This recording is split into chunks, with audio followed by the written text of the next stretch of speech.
मुख्यमंत्री पुष्कर सिंह धामी का आज हरिद्वार दौरा, कांवड़ियों की स्वागत कार्यक्रम में करेंगे प्रतिभाग। प्रशासन ने की सभी तैयारियां पूरी। प्रदेश में जीएसटी बढ़ाने को लेकर वित्त मंत्री ने की अधिकारियों के साथ बैठक। जीएसटी चोरी करने वालों के खिलाफ एफआईआर दर्ज करने के दिए निर्देश।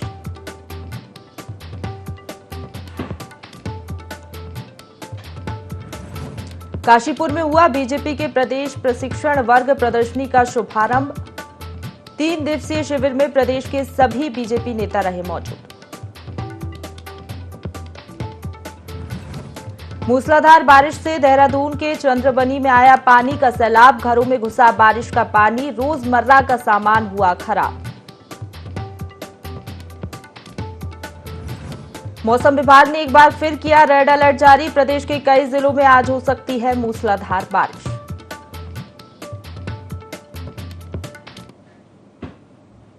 नमस्कार, देवभूमि लाइव में आप सभी का स्वागत है। आपके साथ मैं हूं प्रशंसा। बुलेटिन की शुरुआत करेंगे देहरादून की बड़ी खबर के साथ, जहां जीएसटी चोरी रोकने को लेकर सरकार ने बड़ा कदम उठाया है। जीएसटी चोरी करने वालों पर अब एफआईआर दर्ज होगी।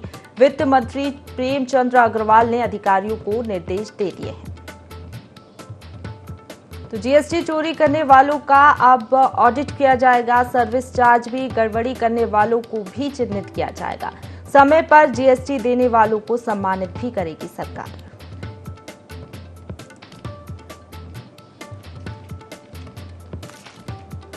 तो देहरादून से बड़ी खबर, जीएसटी चोरी रोकने को लेकर सरकार ने बड़ा कदम उठाया है।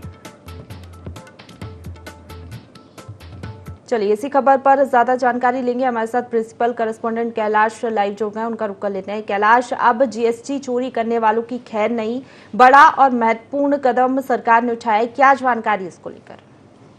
बिल्कुल, देखिए, जीएसटी को लेकर एक बहुत बड़ा कदम इस वक्त राज्य सरकार ने उठाया है और जो वित्त मंत्री हैं उन्होंने एक बैठक अधिकारियों के साथ की थी, जिसमें साफ तौर पर अधिकारियों को निर्देशित किया गया है कि जो भी जीएसटी चोरी करने वाले कोई भी अगर व्यापारी है तो उस पर दंडात्मक कार्रवाई की जाए। खासतौर पर उन लोगों पर एफआईआर तक दर्ज की जाए। मैं आपको बता दूं कि जीएसटी से काफी हद तक यहाँ पर राजस्व की प्राप्ति सरकार को होती है, लेकिन कई लोग ऐसे हैं जो जीएसटी चोरी करते हैं।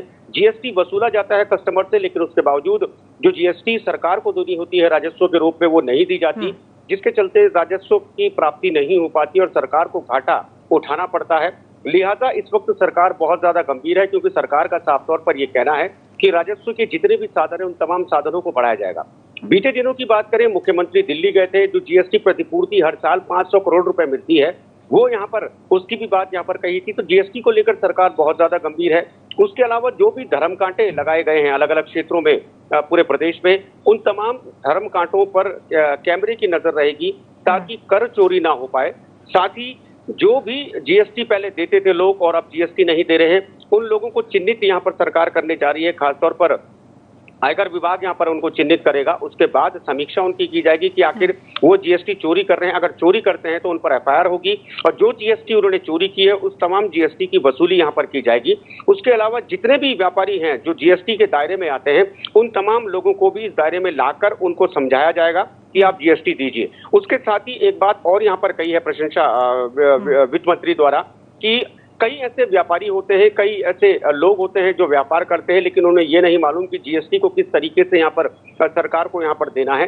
तो उन लोगों के लिए भी एक कार्यशाला का आयोजन किया जाएगा ताकि उन लोगों को एक ट्रेनिंग दी जाए, उन लोगों को यह बताया जाए जीएसटी के बारे में और आसानी से वो लोग जीएसटी दे सके। तो कुल मिलाकर देखा जाए सरकार इसको लेकर बहुत ज्यादा गंभीर है और जीएसटी अगर लोग टाइम पर दें, खासतौर पर व्यापारी टाइम पर दें, क्योंकि सबसे बड़ी बात ये होती है कि जब एक कस्टमर कोई भी सामान खरीदता है तो हर सामान पर जीएसटी लगती है, चाहे वो दवाइयां हो, चाहे खाने पीने की चीजें हो, क्योंकि खाने पीने की चीजों में जो रोजमर्रा की चीजें हैं जिसमें दूध हो गया, दही हो गया या पैक्ड कई ऐसे फूड्स हैं जिन पर कल से यहाँ पर जो मूल्य वृद्धि हो गई है, यानी कस्टमर हर चीज को लेकर जीएसटी और टैक्स यहाँ पर दे रहा है, लेकिन कस्टमर को उस रूप में कुछ नहीं मिलता। तो सरकार का ये फर्ज बनता है कि जीएसटी रूप में जो पैसा सरकार को मिल रहा है, सरकार उस पैसे से विकास कार्य करवा सके। लेकिन जब जीएसटी की चोरी होती है तो कई विकास कार्य ऐसे होते हैं जो विकास कार्य पूरे नहीं हो पाते, इसीलिए अब सरकार ने कड़ा रुख अपनाया है। प्रशंसा। बिल्कुल, इन आदेशों पर कब से अमल लाया जाएगा कैलाश? देखिए, इन आदेशों पर आज से ही अमल होना शुरू हो चुका है। क्योंकि कल ये बैठक बहुत महत्वपूर्ण ये बैठक हुई थी विधानसभा में वित्त मंत्री द्वारा, और उन्होंने साफ तौर पर कहा है कि इसमें कोई भी कोताही ना बरती जाए। कई ऐसे लोग होते हैं जो सर्विस चार्ज भी चोरी करते हैं, तो उस मामले में भी वित्त मंत्री ने साफ तौर पर कहा है कि जो भी अधिकारी विभाग का इन व्यापारियों से जुड़ा होगा, व्यापारियों के साथ मिलीभगत अगर किसी भी अधिकारी या कर्मचारी की पाई जाती है तो उस पर भी विभागीय कार्रवाई करने के निर्देश उन्होंने साफ तौर पर दिए हैं। तो तुरंत इसको अब लागू कर दिया गया है और हम समझते हैं कि आज से ही अब इस पर जो टीमें सर्च अभियान अपना चलाएंगी, चिन्हीकरण वो करेंगी और जो भी यहाँ पर दंडात्मक जो कार्रवाई हो सकेगी खासतौर पर उन लोगों पर जो दोषी पाए जाए। बिल्कुल, जिस तरीके से आपने जिक्र किया, अगर किसी विभागीय अधिकारी की संलिप्तता भी इसमें पाई जाती है तो क्या हम मान सकते हैं उन पर भी गाज गिर सकती है? और आपने कार्यशाला का भी यहाँ पर जिक्र किया था कि ट्रेनिंग दी जाएगी, तो ट्रेनिंग किस तरीके से दी जाएगी? बिल्कुल, देखिए मैं आपको बता दूं कि जो मझोले जो व्यापारी हैं, कई मझोले व्यापारी हैं, कई लोग ऐसे हैं जो टैक्स नहीं भरते हैं, कई लोग ऐसे हैं जो जीएसटी नहीं देते हैं। क्योंकि अगर मोहल्ले की दुकानों की प्रशंसा आपने भी यहाँ पर देखा होगा कि अमूमन मोहल्ले में कई तरह की दुकानें होती हैं, छोटे कस्बों में कई तरह की दुकानें होती हैं, जो राशन की दुकानों से लेकर सब्जी और अन्य जो दुकानें हैं वो जीएसटी के दायरे में अपने आप को नहीं मानते हैं। लेकिन अगर देखा जाए उनकी जो डीलिंग होती है बड़े दुकानदारों से, तो जब वो सामान लेकर आते हैं तो वो जीएसटी देते हैं और यहाँ पर वो जीएसटी खुद नहीं भर रहे हैं, उसमें उनका खुद का नुकसान है। क्योंकि अगर वो जीएसटी यहाँ पर दे रहे हैं बड़े दुकानदारों को और खुद वो जीएसटी नहीं भर रहे हैं तो उनका जो जीएसटी का पैसा जो उनको रिटर्न मिलना था वो नहीं मिल पाता। तो ये जो तमाम कार्यशाला है इसी को लेकर यहाँ पर वित्त मंत्री ने कहा है कि जीएसटी को समझना बहुत जरूरी है। क्योंकि लोग समझते हैं कि जीएसटी को सिर्फ दिया जाता है, जबकि जीएसटी को देने के साथ साथ जीएसटी रिटर्न भी यहाँ पर मिलता है। तो ये तमाम चीजें अगर व्यापारियों की समझ में आ जाए तो इसमें व्यापारियों का भी मुनाफा है और जो प्रदेश की जो जनता है उसका भी मुनाफा। बिल्कुल कैलाश, ये तो बात उन लोगों की हो गई जो जीएसटी नहीं देंगे, और जो समय पर जीएसटी देंगे उनको भी सरकार सम्मानित करेगी। तो किस तरीके से उनको सम्मानित किया जाएगा, प्रोत्साहित किया जाएगा? बहुत ही अच्छी बात यहाँ पर कही और मैं जानकारी आपको दे दूं कि सरकार ने इस क्लॉज को भी रखा है कि कई लोग ऐसे हैं जो समय पर अपना जीएसटी दे रहे हैं तो उनको कई रूपों में सम्मानित किया जा सकता है। हालांकि ये मंत्री जी ने ये नहीं यहाँ पर बताया है कि किस रूप में सम्मानित करेंगे, लेकिन हम समझते हैं कि यहाँ पर जो विभाग के द्वारा जो कई बार जो कार्यशालाएं होती हैं उन कार्यशालाओं में उन लोगों को मुख्य रूप से यहाँ पर सम्मानित करने का यहाँ पर लक्ष्य इस वक्त रखा गया है विभाग और मंत्री द्वारा। तो जाहिर तौर पर क्योंकि जीएसटी एक बहुत ही महत्वपूर्ण चीज है और जीएसटी अगर आप समय पर देते हैं तो जीएसटी का सीधा रोल किसी भी प्रदेश के विकास से जुड़ता है, क्योंकि ये जीएसटी के रूप में सरकार को राजस्व प्राप्त होता है और जाहिर तौर पर सरकार के राजस्व को बढ़ाने में जो लोग भूमिका निभाएंगे वो सरकार के भागीदार कहलाएंगे, ऐसा मंत्री ने खुद कहा है। और ऐसे लोगों को ही सरकार कोशिश कर रही है कि आने वाले समय में सम्मानित भी करे। बिल्कुल, चलिए आप बने रहिए हमारे साथ कैलाश, आगे भी आपसे जानकारी लेंगे। तो चलिए देहरादून से एक और बड़ी खबर का रुख कर लेते हैं, जहां 9 जिलों के लिए मौसम विभाग ने रेड अलर्ट जारी किया है। भारी बारिश के साथ साथ आकाशीय बिजली गिरने की भी संभावना मौसम विभाग ने जाहिर की है। नदी नाले के किनारे रहने वाले लोग सतर्क रहें, सावधानी बरतने की अपील की गई है। इसके साथ ही आपदा प्रबंधन के सभी अधिकारी अलर्ट मोड पर रहें, ये निर्देश दिए गए हैं। जिस तरीके से आप देख रहे हैं मूसलाधार बारिश उत्तराखंड में हो रही है। आपदा आशंकित इलाकों में सभी आपदा की टीमें तैनात रहें, क्योंकि रेड अलर्ट बारिश को लेकर जारी किया गया है। भूस्खलन हम देखते हैं जब ज्यादा बारिश हो जाती है तो भूस्खलन की स्थिति बन जाती है। इसके साथ ही लैंडस्केप के साथ साथ हम देखते हैं मलबा रोडों पर आ जाता है और ऐसे में आपदा प्रबंधन विभाग के अधिकारियों को भी अलर्ट मोड पर रहने के निर्देश जारी किए गए हैं। तो 9 जिलों के लिए मौसम विभाग ने रेड अलर्ट जारी किया है। भारी बारिश के साथ साथ आकाशीय बिजली गिरने की भी संभावना मौसम विभाग ने जाहिर की है। नदी नाले के किनारे रहने वाले लोगों को सतर्क रहने के निर्देश दिए गए हैं। इसके साथ ही आपदा प्रबंधन के सभी अधिकारी अलर्ट मोड पर रहें, ताकि ऐसी कोई भी स्थिति बने तो तुरंत वो स्थिति से निपट सकें। चलिए इसी पर ज्यादा जानकारी लेंगे, हमारे साथ प्रिंसिपल करस्पॉन्डेंट कैलाश लाइव बने हुए हैं, उनका रुख कर लेते हैं। कैलाश, 9 जिलों के लिए रेड अलर्ट जारी किया गया है, कौन कौन से वो जिले हैं जहां रेड अलर्ट जारी किया गया है? जितने भी यहाँ पर जो पहाड़ी जिले हैं उन तमाम जिलों के लिए रेड अलर्ट जारी किया गया है। वैसे तो 9 है, लेकिन मैं पूरे प्रदेश की बात करूं तो पूरे प्रदेश के अमूमन जिलों में लगातार बारिश हो रही है। तमाम जितने भी पहाड़ी जिले हैं, पहाड़ी जिलों में बारिश का बहुत ज़्यादा प्रकोप है। रेड अलर्ट इन तमाम पहाड़ी जिलों के लिए जारी किया गया है। उसके अलावा अगर हरिद्वार जिले की बात करें तो हरिद्वार जिले में आज से 26 तारीख तक स्कूलों को बंद कर दिया गया है, क्योंकि कांवड़ अपने शबाब पर इस वक्त है उसके अलावा अगर राजधानी और माफ कीजिएगा देहरादून जिले की मैं बात करूं, पूरे देहरादून जिले में आज छुट्टियां हैं बच्चों की भारी बारिश के चलते। नैनीताल जिले में आज छुट्टी घोषित हो चुकी है जिला प्रशासन द्वारा, और ऐसे कुछ जिले और हैं जहां पर आज बच्चों की छुट्टी कर दी गई है मौसम विभाग को देखकर, क्योंकि मौसम विभाग लगातार अपडेट यहां पर कर रहा है मौसम को देखते हुए, और मौसम के मुताबिक ही जो आपदा प्रबंधन जो विभाग है, आपदा प्रबंधन विभाग लगातार नजर बनाए हुए है मौसम के पूर्वानुमान पर, और उसके तहत जितनी भी टीमें जो आपदा प्रबंधन कंट्रोल टीम जो बनी हुई है उसमें जितनी भी टीमें अलग अलग विभागों की बैठी हुई हैं वो अलर्ट मोड पर हैं। बीते दिन की बात करूं मैं राजधानी देहरादून की, तो राजधानी देहरादून की जो नई डीएम है उन्होंने कल दौरा किया था आपदा प्रबंधन विभाग का, अधिकारियों को निर्देश दिए थे। उसके अलावा जो अन्य राज्यों के जो अन्य जिलों के जो जिलाधिकारी हैं वो तमाम लोग मॉनिटरिंग कर रहे हैं, तमाम लोग ये अलर्ट यहाँ पर उन्होंने रहने को कहा है तमाम कर्मचारियों से, क्योंकि प्रदेश में 30 सितंबर तक तमाम सरकारी कर्मचारियों की छुट्टियां रद्द हो चुकी हैं। जिस तरीके से जो मुख्य सचिव हैं उन्होंने साफ तौर पर यह निर्देशित पहले ही यहाँ पर कर चुके हैं जब मानसून शुरू हो ही रहा था, क्योंकि अमूमन देखा जाता है कि उत्तराखंड में जब बारिश होती है तो बारिश पहाड़ों में जहां नदियों में सैलाब आता है वहीं कहीं न कहीं भूस्खलन और कहीं न कहीं जानमाल के नुकसान की खबरें आती रहती हैं। तो इस लिहाज से यहाँ पर जो टीमें हैं, टीमों को गठित तो पहले ही कर दिया गया था, और अब जो चिन्हीकरण जो जिन इलाकों का हुआ है उन तमाम चिन्हित इलाकों में तमाम टीमों को डिप्लॉय किया जा चुका है। तमाम संसाधन उन लोगों को यहाँ पर मुहैया कराए जा चुके हैं, और सरकार का साफ तौर पर ये कहना है, प्रशासन का ये कहना है कि अगर कहीं पर भी किसी भी यहाँ पर उपकरण की जरूरत पड़ती है तो तत्काल प्रभाव से उस जरूरत को जरूर पूरा किया जाएगा, क्योंकि सरकार किसी तरह की कोई कोताही नहीं बरतना चाहती। जिस तरीके से अभी चुनौती है, कांवड़ यात्रा एक बहुत बड़ी चुनौती है, चारधाम यात्रा एक बहुत बड़ी चुनौती है, और उसके बाद मानसून अपने आप में एक बहुत बड़ी चुनौती उत्तराखंड में है। तो इन तमाम चीजों को देखते हुए सरकार भी इस वक्त कमर कसी हुई है और कोशिश यही कर रही है कि कहीं से भी किसी अप्रिय घटना का समाचार ना आए। बिल्कुल कैलाश, हम देख पा रहे हैं जिस तरीके से आपने बताया कि प्रशासन की तैयारियां तो पूरी हैं, तो कब तक ये सिलसिला यूं ही जारी रहेगा बारिश का, और रेड अलर्ट कब तक के लिए जारी किया गया है? देखिए, रेड अलर्ट तब जारी होता है जब पहाड़ों में आशंका जताई जाती है कि बहुत तेज बारिश हो सकती है और खासतौर पर बिजली कड़क सकती है, बिजली गिर सकती है, क्योंकि जब तेज बारिश होती है तो तेज बारिश पे ही ज्यादा नुकसान का यहाँ पर आकलन किया जाता है मौसम विभाग द्वारा।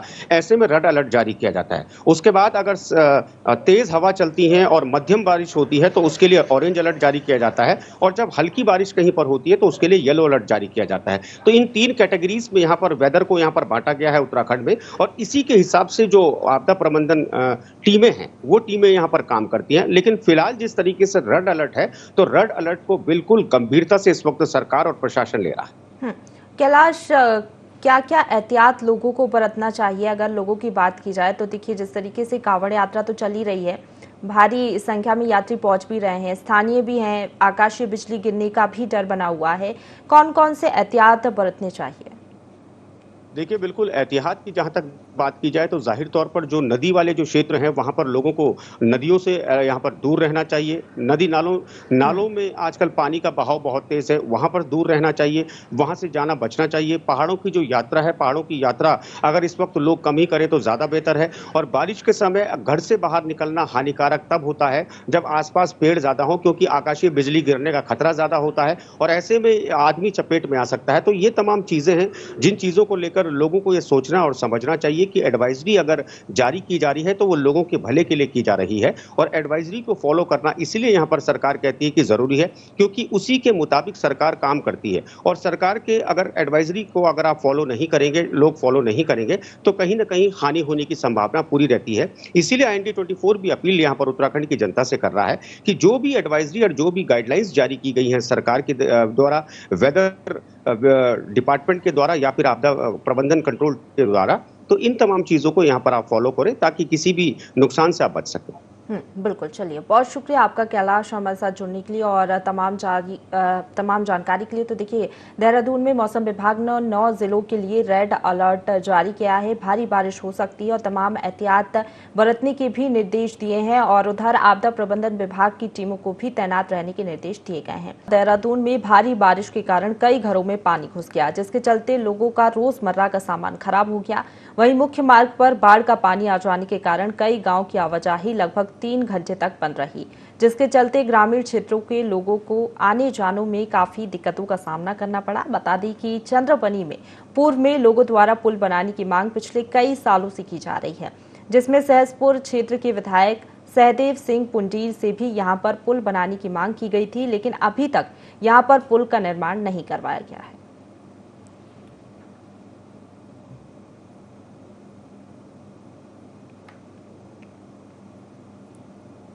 देहरादून में मुख्य सचिव डॉक्टर एस.एस. संधू की अध्यक्षता में राज्य सड़क सुरक्षा कोष प्रबंधन समिति की बैठक आयोजित की गई। बैठक के दौरान परिवहन विभाग, शिक्षा विभाग, स्वास्थ्य विभाग, पुलिस विभाग और लोक निर्माण विभाग के वित्तीय वर्ष 2022-23 के लिए विभिन्न प्रस्तावों का अनुमोदन किया गया। बैठक के दौरान मुख्य सचिव ने प्रदेश भर में चिल्ड्रन ट्रैफिक पार्क बनाए जाने के निर्देश दिए। उन्होंने देहरादून, नैनीताल, हरिद्वार और ऊधम सिंह नगर जैसे अधिक ट्रैफिक दबाव वाले क्षेत्रों से इसकी शुरुआत किए जाने की बात कही। उन्होंने कहा कि छोटे बच्चे बहुत जल्दी सीखते हैं और उसे जिंदगी भर याद रखते हैं। इससे बच्चों में ट्रैफिक नियमों के प्रति जागरूकता बढ़ेगी और आने वाले समय में देश और प्रदेश को ट्रैफिक नियमों के प्रति जिम्मेदार नागरिक मिलेंगे।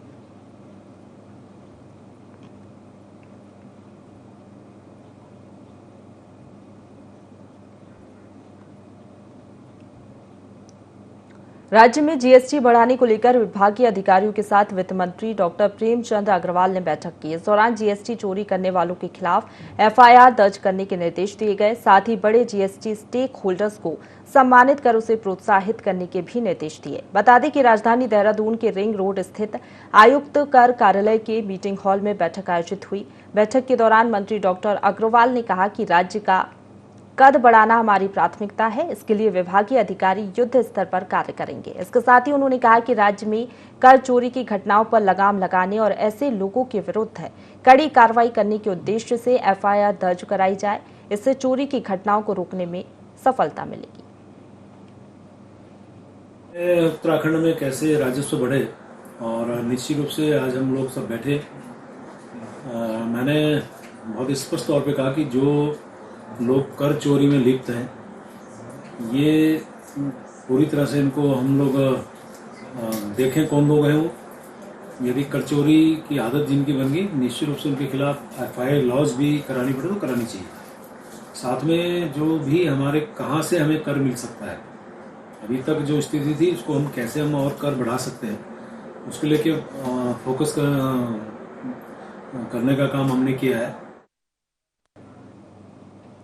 बागेश्वर के सभी न्यायालयों में 13 अगस्त को राष्ट्रीय लोक अदालत लगाई जाएगी। विधिक सेवा प्राधिकरण के सचिव जैनेन्द्र सिंह ने बताया कि लोक अदालत में ऐसे पुराने सभी दीवानी फौजदारी के लंबित मामले सुने जाएंगे जिनमें कानून रजामंदी बन सके। उन्होंने जनता से लोक अदालत का लाभ लेने की भी इस दौरान अपील की।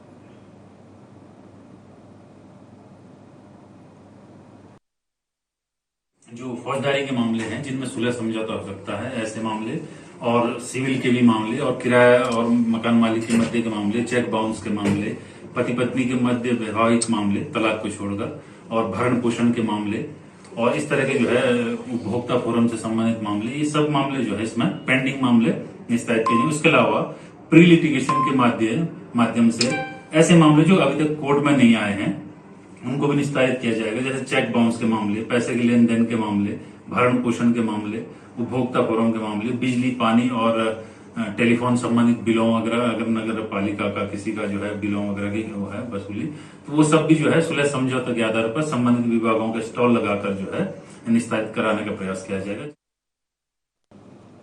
चंपावत में डीएम नरेंद्र सिंह भंडारी ने पशु प्रजनन केंद्र नरियाल गांव का निरीक्षण किया, जहां उन्होंने केंद्र में पशुपालन और भारतीय मूल की गायों पर कार्य कर रही संस्था हेता के कार्यों की जानकारी ली। इसके साथ ही डीएम ने नाबार्ड के सहयोग से 4 करोड़ 80 लाख रुपए से बनाए जा रहे पशु बाड़े और प्रशिक्षण केंद्र के निर्माण कार्यों का भी स्थलीय निरीक्षण किया।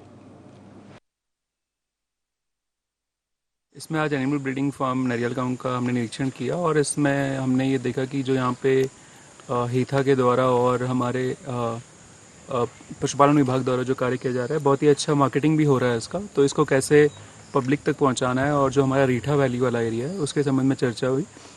और हम आशा करते हैं कि ये जो मतलब यहाँ पे काम हो रहा है उसका पब्लिक को फ़ायदा तो मिल ही रहा है और भी हम इसको फैलाएंगे पूरे जनपद में। टनकपुर के किरोड़ा नाले में स्कूल बस बहने की घटना से पुलिस प्रशासन अलर्ट हो गया है। एसपी देवेंद्र पिंचा ने बताया कि अब हर नाले के पास पुलिस को तैनात किया जाएगा ताकि ऐसी दुर्घटना को रोका जा सके। बता दें कि टनकपुर पूर्णागिरी मार्ग पर 4 से 5 नाले हैं। किरोड़ा नाला 10 से ज्यादा गांवों को जोड़ता है। सावन में पूर्णागिरी दर्शन के लिए बड़ी संख्या में श्रद्धालु आते हैं।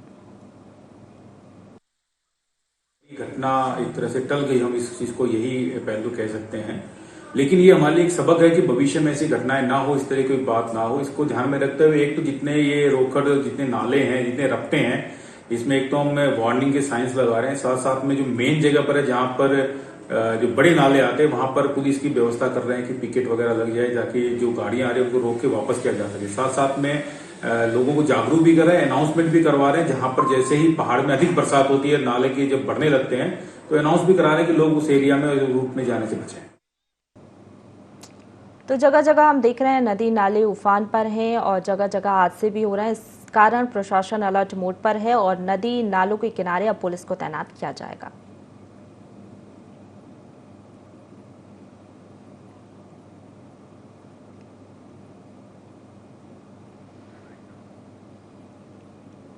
लोहाघाट के चिड़िया डूंगा के ग्रामीणों ने ग्राम प्रधान प्रतिनिधि उमेश चंद्र के नेतृत्व में एसडीएम रिंकू विष्ट और प्रभारी थाना अध्यक्ष मनोज कुमार सिंह को ज्ञापन सौंपा। दरअसल मायावती रोड के किनारे जंगलों में शराब पीकर कुछ लोग उत्पात मचाते हैं। महिलाओं के साथ छेड़खानी, ग्रामीणों के साथ अभद्रता और मना करने पर मारपीट पर उतारू हो जाते हैं, जिस कारण क्षेत्र में दहशत का माहौल है। इसके साथ ही छात्राएं स्कूल जाने से भी डरती हैं। ग्रामीणों ने कार्रवाई की मांग की है। वहीं लोहाघाट के एसडीएम रिंकू विष्ट ने कहा कि थाना प्रभारी को आदेश दे दिए हैं कि क्षेत्र में गश्त कर अराजक तत्वों पर कड़ी कार्रवाई करें। वहीं उन्होंने ग्रामीणों से भी ऐसे अराजक तत्वों के आने की सूचना तुरंत पुलिस को देने की अपील की है। मदिरा सेवन और नशे का सेवन करने वाले जो युवा साथी हैं और उनका वहाँ पर आना और वहाँ पर उनका नशे का सेवन करना, और इस नशे के सेवन की वजह से जो हमारी महिलाएं हैं, माताएं हैं, बहनें हैं, उनका आना जाना बिल्कुल ही हम उस जगह से बिल्कुल ही मतलब ख़त्म सा हो गया है। तो और इसमें और भी चीज़ें हैं, जैसे ग्रामीण वासियों की गाड़ियों से दिन दहाड़े तेल का चोरी होना, संदिग्ध अवस्थाओं में युवा साथियों का पाया जाना, बीड़ी सिगरेट पीकर जो देवदार वनी में आग लगा देना, और इससे ज़्यादा भी और ये चीज़ें भी हैं कि जो हमारे ग्रामीण वासियों के खेतों में फसलें हो रही हैं, तो अब वो अराजक तत्व हमारी फसलों को भी नुकसान पहुँचाने लग गए हैं। और विद्यालय व कॉलेज में आते जाते छात्राओं का सहम कर चलना और उनसे अश्लील टिप्पणियों में बात करना। मर्यादा के तहत पूर्व में भी कार्रवाई की जा चुकी है। तो अभी संज्ञान में आया है, यहाँ पे सम्मान व्यक्ति और ये मायावती रोड पर जो भी निवास करते हैं वो लोग आए हुए हैं कि वहाँ खासकर संडे को बाहर के लोग आकर बैठते हैं, अराजक तत्व घूमते रहते हैं। तो इसके संबंध में भी भविष्य में कार्रवाई की जाएगी और जो भी उक्त प्रकार का कोई भी अराजक तत्व पाया जाएगा तो उसके विरुद्ध वैधानिक कार्रवाई की जाएगी। मौसम विभाग देहरादून से जारी अलर्ट के मद्देनजर पिथौरागढ़ में भी बहुत ज्यादा बारिश होने का अलर्ट जारी किया गया है, जिसके मद्देनजर जिला अधिकारी आशीष चौहान ने जनपद के सभी सरकारी और गैर सरकारी स्कूलों में अवकाश घोषित कर दिया है। देखने में आया है कि कई जगह छात्र छात्राओं को बरसात में स्कूल पहुंचने में भारी परेशानियों का सामना करना पड़ता है और कई जगह तो नदी नाले पार करके भी स्कूल जाना पड़ता है। संवेदनशीलता के मद्देनजर जिलाधिकारी ने 1 दिन का अवकाश घोषित किया है। लगातार हो रही बारिश से आवाजाही में दिक्कतें हो रही हैं। तहसील कंट्रोल रूम को अलर्ट किया गया है कि किसी भी प्रकार की घटना होने पर जिला आपदा प्रबंधन कंट्रोल रूम में इसकी सूचना दें। वहीं दौलीगाड़ पर जो पुल ध्वस्त हुआ था, वहां पर एक वैकल्पिक मार्ग तैयार कर लिया गया है, जिससे वाहनों की आवाजाही उस मार्ग से हो रही है। जनपद में इस समय 16 ग्रामीण सड़कें हैं जो बंद चल रही हैं। एक बॉर्डर रोड है मुनस्यारी को जोड़ने वाली, वो बंद चल रही है। इनमें से अधिकांश सड़कें आज साय तक खुलने की संभावना बताई गई है। जनपद के मुनस्यारी तहसील और धारचूला तहसील पे बरसात रुक रुक के हो रही है और इस संबंध में तहसील कंट्रोल रूम को भी अलर्ट कर दिया गया है। किसी भी प्रकार की सूचना होने पर तत्काल जिला आपदा कंट्रोल रूम पे इसकी सूचना दे देंगे। मुनस्यारी रोड पे द्वालीगाड़ के पास जो पुल ध्वस्त हुआ था, उस पे बीआरओ द्वारा एक वैकल्पिक मार्ग निर्मित कर लिया गया है, जिससे वाहनों की आवाजाही उस मार्ग से मुनस्यारी तक हो रही है। उत्तराखंड के मुख्यमंत्री पुष्कर सिंह धामी हरिद्वार भ्रमण पर रहेंगे, जहां वे डाम कोठी के निकट गंगा घाट के कांवड़ियों के स्वागत कार्यक्रम में प्रतिभाग करेंगे। वहीं जिलाधिकारी विनय शंकर पांडे ने मुख्यमंत्री के हरिद्वार भ्रमण को लेकर कोठी के निकट गंगा घाट का निरीक्षण किया। उन्होंने वहां व्यवस्थाओं का जायजा लिया और अधिकारियों को दिशा निर्देश भी दिए। जिलाधिकारी ने इस अवसर पर पत्रकारों से वार्ता करते हुए कहा कि कांवड़ मेला हमेशा से 2 चरणों में होता है। पहले चरण में यात्री थोड़ी धीमी रहते हैं। इसको ध्यान में रखते हुए हमने 20 से 26 जुलाई तक जनपद के समस्त विद्यालयों, आंगनवाड़ी केंद्रों को बंद करने के निर्देश दे दिए गए हैं। उन्होंने कहा कि श्रद्धालुओं को मूलभूत सुविधा की व्यवस्था भी की गई है। साथ ही उन्होंने कहा कि हमारे अधिकारी कांवड़ मेला क्षेत्र में भ्रमण भी कर रहे हैं। अगर कहीं पर कोई कमी नजर आती है तो उसे भी तुरंत ठीक किया जाएगा। हमारे सेक्टर और जोनल मजिस्ट्रेट्स फील्ड में लगे हैं, जैसे जैसे उनके फीडबैक्स आ रहे हैं, अगर कोई कमी है तो उसको तुरंत हम लोग पूरा करने का प्रयास कर रहे हैं। बेसिकली हमारा फोकस ये है कि जो हमारे ड्रिंकिंग वाटर्स हैं उनकी सप्लाई निर्बाध रूप से चलती रहे, जो टॉयलेट्स हैं वहाँ पानी की कमी ना हो। वहाँ हम लोगों ने करीब 50,000 सोप की भी व्यवस्था की है। हर जो टॉयलेट सेंटर है वहाँ पर भेजे जा रहे हैं ताकि स्वच्छता का भी विशेष ध्यान रहे। लाइट की व्यवस्था, कल हम लोगों ने यहाँ पर फ्लैग मार्च निकाला था और तकरीबन 3 घंटे हम लोगों ने लगभग सभी कांवड़ के जो रूट हैं उनका मैंने एसएसपी ने पूरी फोर्स के साथ विजिट किया था। इसी के साथ बुलेटिन में फिलहाल इतना ही। खबरों का सिलसिला लगातार जारी है, आप बने रहिए हमारे साथ।